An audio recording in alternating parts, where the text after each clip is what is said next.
And we made ordinances to bring the firstfruits of our ground and the firstfruits of all fruit of all trees year by year to the house of the Lord, to bring the firstborn of our sons and our cattle, as it is written in the law, and the firstborn of our herds and our flocks to the house of our God, to the priests who minister in the house of our God, to bring the firstfruits of our dough, our offerings, the fruit from all kinds of trees, the new wine and oil, to the priests, to the storerooms of the house of our God, and to bring the tithes of our land to the Levites, for the Levites should receive the tithes in all our farming communities. And the priest, the descendant of Aaron, shall be with the Levites when the Levites receive tithes, and the Levites shall bring up a tenth of the tithes to the house of our God, to the rooms of the storehouse. For the children of Israel and the children of Levi shall bring the offering of the grain, of the new wine, and the oil to the storerooms where the articles of the sanctuary are, where the priests who minister and the gatekeepers and the singers are, and we will not neglect the house of our God. Now the leaders of the people dwell at Jerusalem. The rest of the people cast lots to bring 1 out of 10 to dwell in Jerusalem, the holy city, and 9/10 were to dwell in other cities. And the people blessed all the men who willingly offered themselves to dwell at Jerusalem. These are the heads of the province who dwelt in Jerusalem. But in the cities of Judah everyone dwelt in his own possession in their cities: Israelites, priests, Levites, Nethinim, and the descendants of Solomon's servants. Also in Jerusalem dwelt some of the children of Judah and of the children of Benjamin. The children of Judah: Athaiah the son of Uzziah, the son of Zechariah, the son of Amariah, the son of Shephatiah, the son of Mahalalel, the children of Perez, and Maaseiah the son of Barak, the son of Kolhozah, the son of Hazaiah, the son of Adaiah, the son of Joiarib, the son of Zechariah, the son of Shiloni. All the sons of Perez who dwelt at Jerusalem were 468 valiant men. And these are the sons of Benjamin: Sallu the son of Meshullam, the son of Joed, the son of Pedaiah, the son of Kolaiah, the son of Maaseiah, the son of Ithiel, the son of Jeshaiah, and after him Gabai and Saleh, 928. Joel the son of Zichri was their overseer, and Judah the son of Senuel was second over the city. Of the priests, Jedaiah the son of Joiarib and Jachin, Seraiah the son of Hilkiah, the son of Meshullam, the son of Zadok, the son of Meraioth, the son of Ahitub, was the leader of the house of God. Their brethren who did the work of the house were 822, and Adaiah the son of Jeroham, the son of Pelaliah, the son of Amzi, the son of Zechariah, the son of Pashur, the son of Malchijah, and his brethren, heads of the fathers' houses, were 242, and Amashai the son of Azarel, the son of Azai, the son of Meshillemeth, the son of Immer, and their brethren, mighty men of valor, were 128. Their overseer was Zabdiel, the son of one of the great men. Also of the Levites, Shemaiah the son of Hashab, the son of Azrikam, the son of Hashabiah, the son of Bani. Shabbatai and Jozabad, of the heads of the Levites, had the oversight of the business outside of the house of God. Mattaniah the son of Micha, the son of Zabdi, the son of Asaph, the leader who began the thanksgiving with prayer. Bakbukiah the second among his brethren, and Abda the son of Shammua, the son of Galal, the son of Jeduthun. All the Levites in the holy city were 284. Moreover, the gatekeepers, Akab, Talmon, and their brethren who kept the gates, were 172.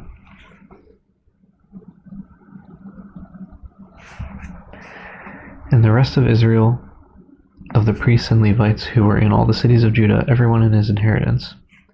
But the Nethinim dwelt in Ophel, and Ziha and Gishpa were over the Nethinim. Also the overseer of the Levites at Jerusalem was Uzzi the son of Bani, the son of Hashabiah, the son of Mattaniah, the son of Micah, the son of Asaph, the singers in charge of the service of the house of God. For it was the king's command concerning them that a certain portion should be for the singers, a quota day by day. Pethahiah, the son of Meshezabel, of the children of Zerah, the son of Judah, was the king's deputy in all matters concerning the people.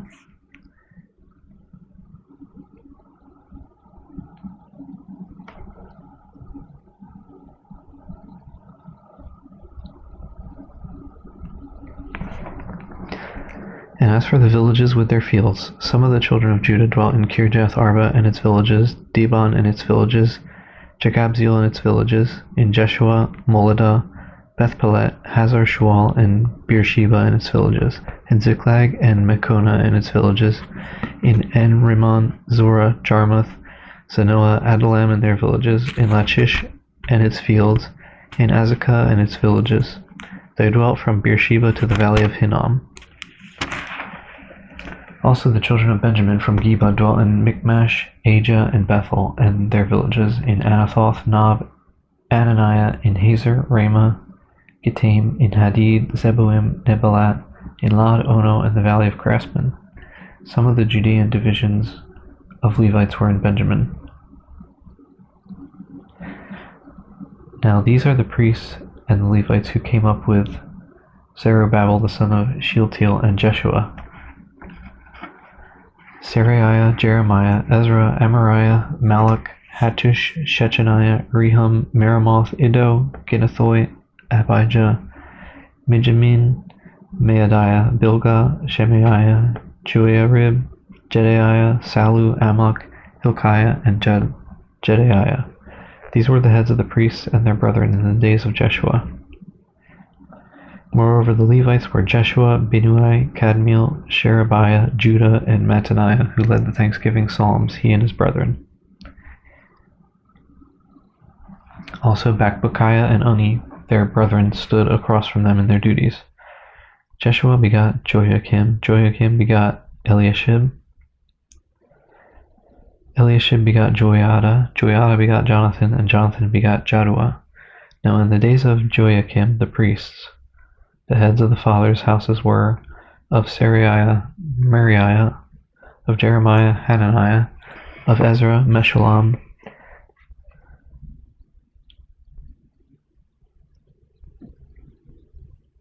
of Amariah, Jehohanan, of Melichu, Jonathan, of Shebaniah, Joseph, of Harim, Adnah, of Marioth, Helkai, of Iddo, Zechariah, of Ginnethon, Meshullam,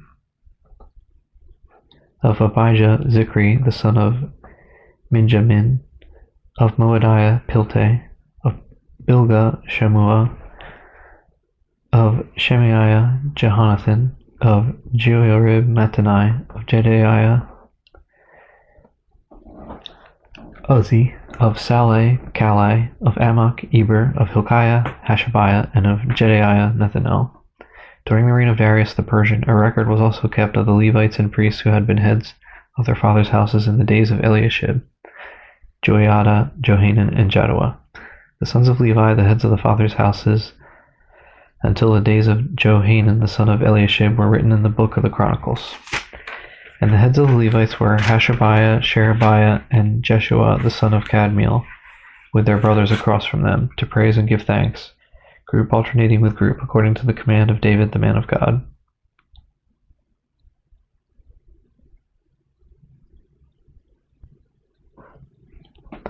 Mattaniah, Bakbukiah, Obadiah, Meshullam, Talmon, and Akub were gatekeepers, keeping the watch at the storerooms of the gates. These lived in the days of Joiakim the son of Jeshua, the son of Jozadak, and in the days of Nehemiah the governor, and of Ezra the priest, the scribe.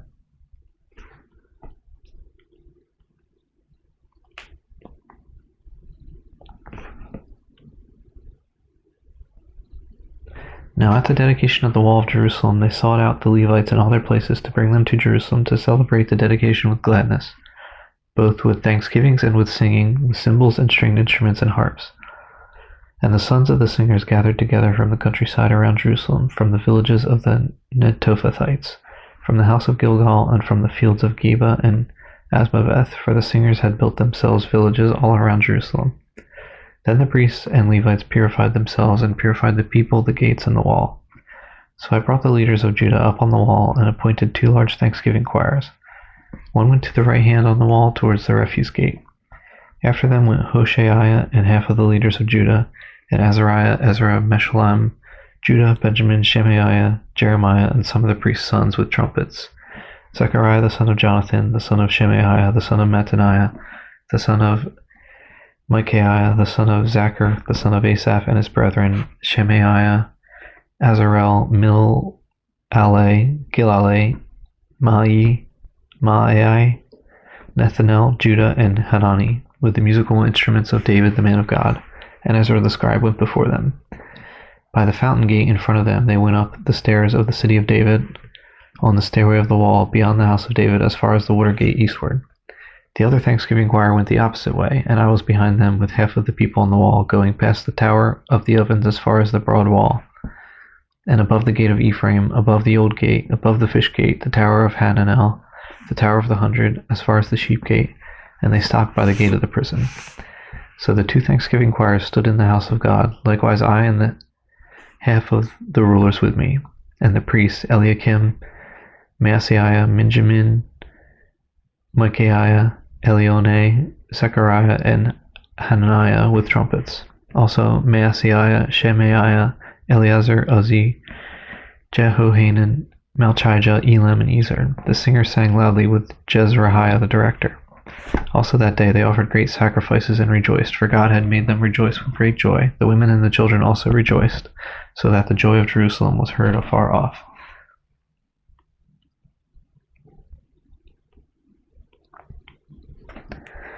And at the same time some were appointed over the rooms of the storehouses for the offerings, the firstfruits and the tithes, to gather into them from the fields of the cities the portions specified by the law for the priests and Levites. For Judah rejoiced over the priests and Levites who ministered.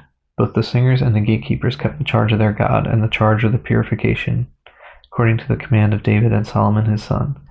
For in the days of David and Asaph of old there were chiefs of the singers, and songs of praise and thanksgiving to God. In the days of Zerubbabel and in the days of Nehemiah, all Israel gave the portions for the singers and the gatekeepers, a portion for each day. They also consecrated holy things for the Levites, and the Levites consecrated them for the children of Aaron.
On that day they read from the book of Moses in the hearing of the people, and in it was found written that no Ammonite or Moabite should ever come into the assembly of God, because they had not met the children of Israel with bread and water, but hired Balaam against them to curse them. However, our God turned the curse into a blessing. So it was when they had heard the law that they separated all the mixed multitude from Israel. Now before this, Eliashib the priest, having authority over the storerooms of the house of our God, was allied with Tobiah. And he had prepared for him a large room, where previously they had stored the grain offerings, the frankincense, the articles, the tithes of grain, the new wine and oil, which were commanded to be given to the Levites and singers and gatekeepers, and the offerings for the priests.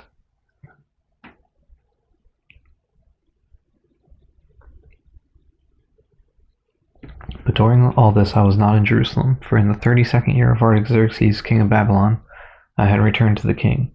Then after certain days I obtained leave from the king, and I came to Jerusalem and discovered the evil that Eliashib had done for Tobiah in preparing a room for him in the courts of the house of God. And it grieved me bitterly. Therefore I threw all the household goods of Tobiah out of the room. Then I commanded them to cleanse the rooms, and I brought back into them the articles of the house of God, with the grain offering and the frankincense. I also realized that the portions for the Levites had not been given them, for each of the Levites and the singers who did the work had gone back to his field. So I contended with the rulers and said, "Why is the house of God forsaken?" And I gathered them together and set them in their place. Then all Judah brought the tithe of grain and the new wine and the oil to the storehouse. And I appointed as treasurers over the storehouse Shelemiah the priest and Zadok the scribe, and of the Levites Pedaiah, and next to them was Hanan the son of Zachar, the son of Mattaniah, for they were considered faithful, and their task was to distribute to their brethren.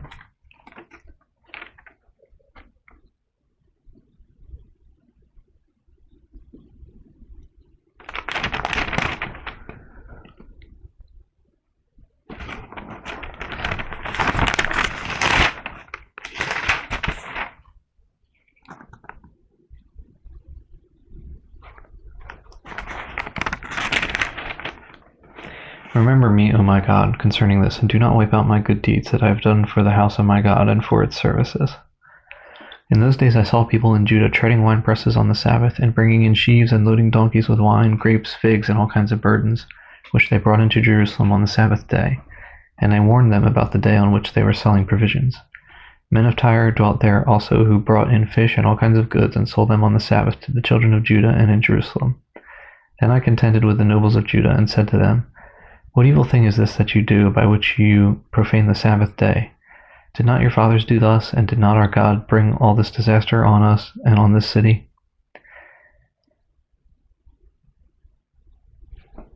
Yet you bring added wrath on Israel by profaning the Sabbath. So it was at the gates of Jerusalem, as it began to be dark before the Sabbath, that I commanded the gates to be shut, and charged that they must not be opened till after the Sabbath. Then I posted some of my servants at the gates, so that no burdens would be brought in on the Sabbath day. Now the merchants and sellers of all kinds of wares lodged outside Jerusalem once or twice. Then I warned them and said to them, Why do you spend the night around the wall? If you do so again, I will lay hands on you. From that time on they came no more on the Sabbath. And I commanded the Levites that they should cleanse themselves, and that they should go and guard the gates to sanctify the Sabbath day.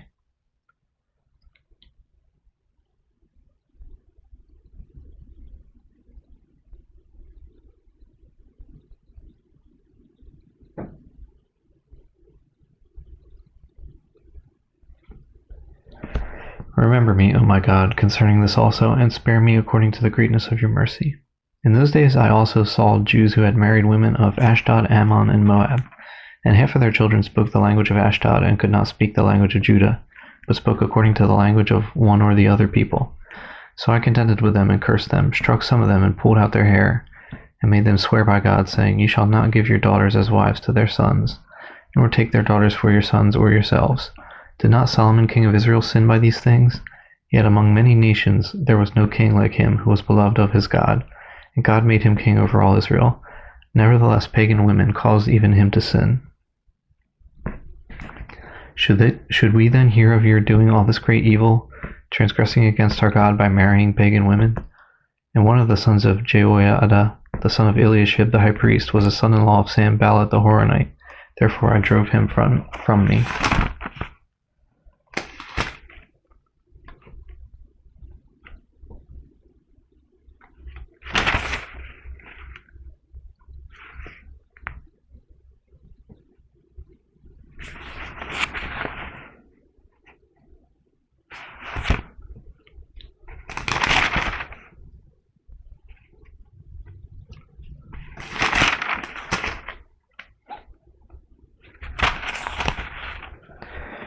Remember them, O my God, because they have defiled the priesthood and the covenant of the priesthood and the Levites. Thus I cleansed them of everything pagan. I also assigned duties to the priests and the Levites, each to his service, and to bringing the wood offering and the firstfruits at appointed times. Remember me, O my God, for good.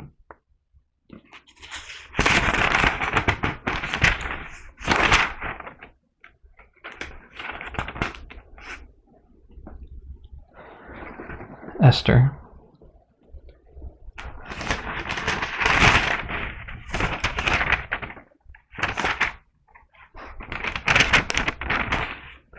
Now it came to pass in the days of Ahasuerus.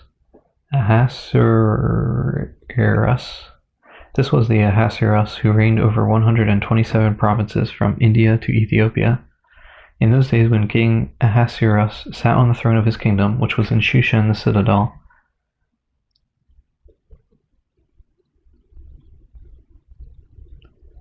that in the 3rd year of his reign he made a feast for all his officials and servants, the powers of Persia and Media, the nobles and the princes of the provinces being before him, when he showed the riches of his glorious kingdom and the splendor of his excellent majesty for many days, 180 days in all. And when these days were completed, the king made a feast lasting 7 days for all the people who were present in Shushan the citadel, from great to small, in the court of the garden of the king's palace. There were white and blue linen curtains fastened with cords of fine linen and purple on silver rods and marble pillars, and the couches were of gold and silver on a mosaic pavement of alabaster, turquoise, and white and black marble. And they served drinks in golden vessels, each vessel being different from the other, with royal wine in abundance, according to the generosity of the king.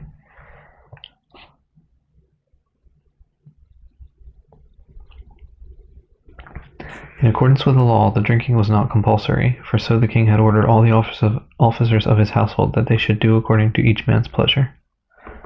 Queen Vashti also made a feast for the women in the royal palace which belonged to King Ahasuerus. On the 7th day, when the heart of the king was merry with wine, he commanded Mehuman, Biztha, Harbona, Bigtha, Abaktha, Zethar, and Carcas, 7 eunuchs who served in the presence of King Ahasuerus, to bring Queen Vashti before the king, wearing her royal crown, in order to show her beauty to the people and the officials, for she was beautiful to behold. But Queen Vashti refused to come at the king's command, brought by his eunuchs. Therefore the king was furious, and his anger burned within him. But then the king said to the wise men who understood the times, for this was the king's manner toward all who knew law and justice, those closest to him being Karshina, Shethar, Admatha, Tarshish, Meres, Marsina, and Memucan, the 7 princes of Persia and Media, who had access to the king's presence and who ranked highest in the kingdom.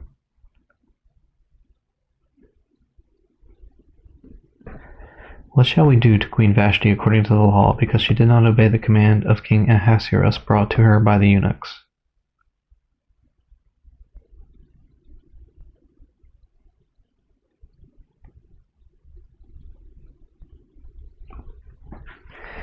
And Memucan answered before the king and the princess,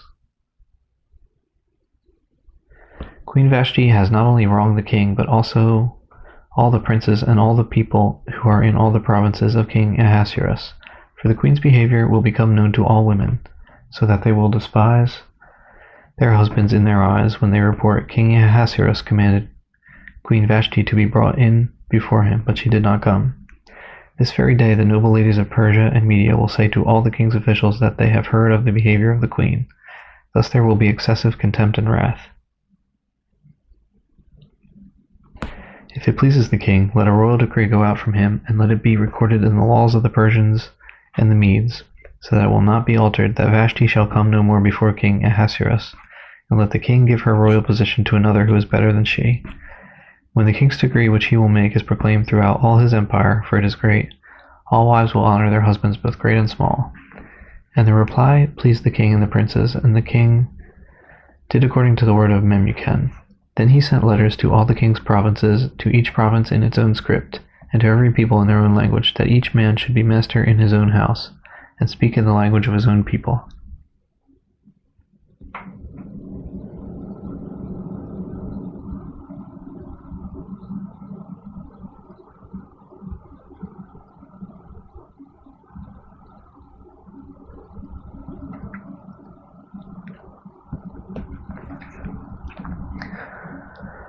After these things, when the wrath of King Ahasuerus subsided, he remembered Vashti, what she had done, and what had been decreed against her.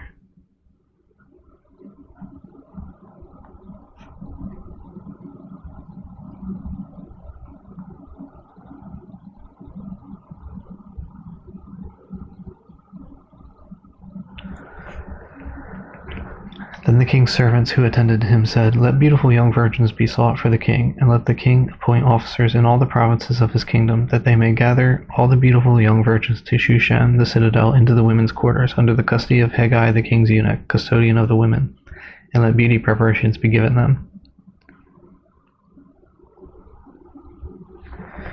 Then let the young woman who pleases the king be queen instead of Vashti. This thing pleased the king, and he did so. In Shushan the citadel there was a certain Jew whose name was Mordecai, the son of Jair, the son of Shimei, the son of Kish, a Benjamite.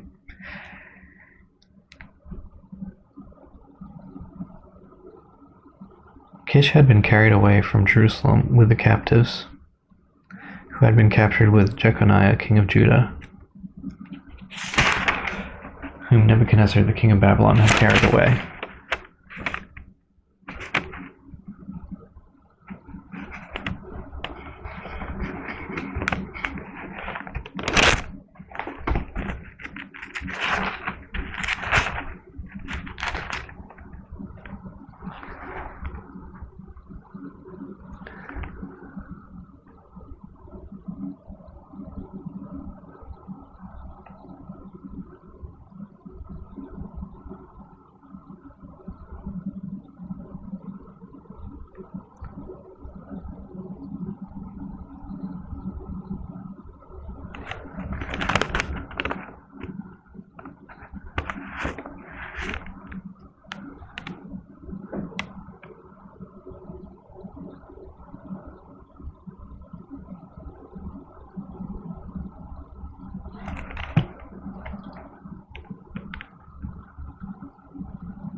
And Mordecai had brought up Hadassah, that is, Esther, his uncle's daughter, for she had neither father nor mother. The young woman was lovely and beautiful. When her father and mother died, Mordecai took her as his own daughter. So it was when the king's command and decree were heard, and when many young women were gathered at Shushan the citadel, under the custody of Hegai, that Esther also was taken to the king's palace into the care of Hegai, the custodian of the women. Now the young woman pleased him, for she obtained his favor, so he readily gave beauty preparations to her besides her allowance. Then 7 choice maidservants were provided for her from the king's palace, and he moved her and her maidservants to the best place in the house of the women.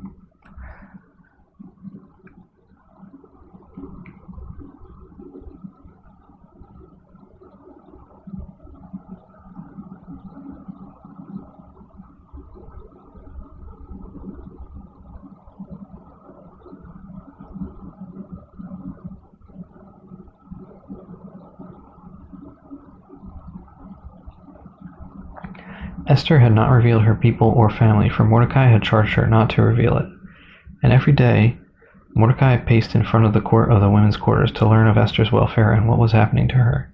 Each young woman's turn came to go in to King Ahasuerus after she had completed 12 months' preparation, according to the regulations for the women, for thus were the days of their preparation apportioned: 6 months with oil of myrrh, and 6 months with perfumes and preparations for beautifying women. Thus prepared, each young woman went to the king, and she was given whatever she desired to take with her from the women's quarters to the king's palace. In the evening she went, and in the morning she returned to the second house of the women, to the custody of Shaashgaz, the king's eunuch, who kept the concubines. She would not go in to the king again, unless the king delighted in her and called for her by name.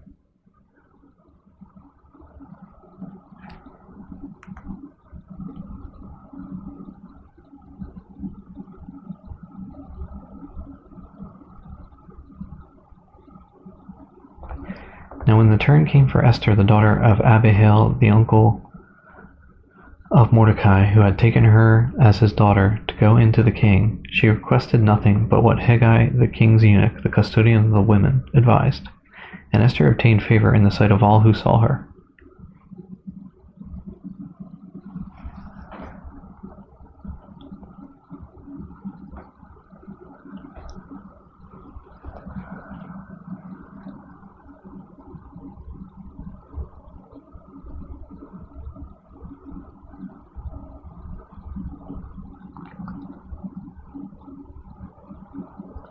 So Esther was taken to King Ahasuerus into his royal palace in the 10th month, which is the month of Tebeth, in the 7th year of his reign.